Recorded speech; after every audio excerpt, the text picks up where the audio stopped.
ఆండాళ్ తిరువడిகளே శరణం. కర్కటే పూర్వ పాల్గొన్యం తులసీ కాల్నాధ్వాం కాండే విశ్వాంబరాం గోదాం వందే శ్రీరంగనాయ్.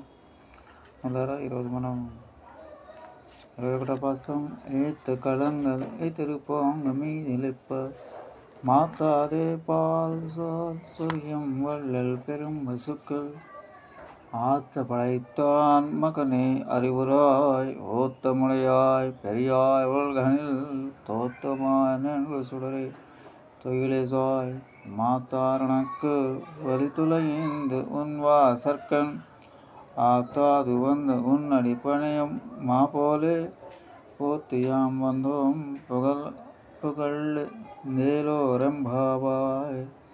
శరణమహం ప్రపంచ అన్న భావంతో మన మనస్సు నిలిపోవాలి. ఈనాడు నీలాదేవి కూడా గోదాదేవి గోపికలతో కలిసి శ్రీకృష్ణుడు నిద్రలేస్తుంది.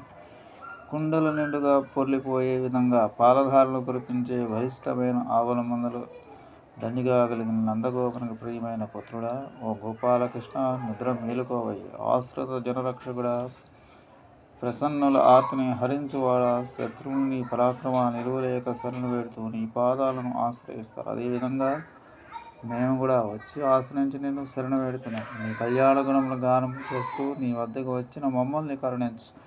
దయచేసి నిద్రలేచి మాపై నీ దయను చూపించు. మా నోములు సఫలం చేయవయ్యా అంటూ అందరూ కలిసి పరతత్వ స్వరూపునిగా ఋషులు దర్శించి కీర్తించే ఆ పరమాత్మను ప్రార్థిస్తూ మేలుకొలుపుతున్నారు. శరణాగతులం కావాలంటే నేను నీ వాడిని, నాకు నువ్వు తప్ప మనకు దిక్కు లేదు, నా భారం ఇదే అంటూ మనలోని అహంకారం గర్వం వదిలిపెట్టాలి. శరణాగతి చేస్తేనే అహంకారం గర్వం నశిస్తాయి. అవి లేనప్పుడు శరణాగతి చేయడం సాధ్యమవుతుంది. అందుకే పెద్దలు చెప్పిన మాటలు విని ఆ మాటలపై నమ్మకం ఉంచి సాధన చేస్తూ ఉంటే శరణాగతులం కాగలుగుతాం. స్వస్తి. జై శ్రీరామ్.